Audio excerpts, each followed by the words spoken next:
Hello, my name is Nelly, and today I will be showing you guys how to do your crypto taxes on TurboTax in Canada. Firstly, I recommend watching the video that I will leave in the top right corner and the description, which is a step-by-step guide on how to do your taxes on Koinly. So how to import all your different wallets, calculate all your losses and gains, and then Koinly outputs a nice document which you will need in this video. So once you have completed that video, once you've watched it, you should have your tax report section here where you pick a report type. Obviously, you're gonna have values here. I don't, because I originally set up an American account. So you're gonna pick the report type. It is gonna be a Schedule 3 document.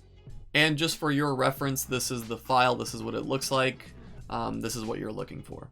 So once you have that complete, you're going to sign into your TurboTax and you're going to go and find the crypto section. So unlike the American website, there is not an exact specific crypto section, but this is what you have to do on the Canadian side. So investments, capital gains, and capital gain deduction profile. You click it, this menu will pop up. We want to select sold stocks, bonds, real estate, other capital property, or sold qualified small business corporation shares and or qualified farm property. So this is the one we're interested in.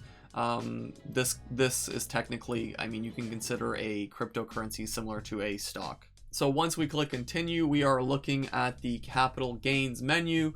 So for the type, we want to select which one is it? Mutual funds, publicly traded shares, and stocks. So there's not a cryptocurrency option here, but that's okay. This is the one you have to select. So these are the three different values you have to input, looking at where they are located on the actual Schedule 3 document. So it's right here, number 3, cryptocurrency. You're gonna have different values here, but as you can see, proceeds of disposition, so that's the first line right here. Adjusted cost base, that's this one, and outlays and expenses, that is the third one. And if you have any eligible amount for gifts, you put it in the final line below. If you have any other information to fill out here, if you're eligible for capital gains deferral or investment in small business, that's going to be up to you guys and what your situation is.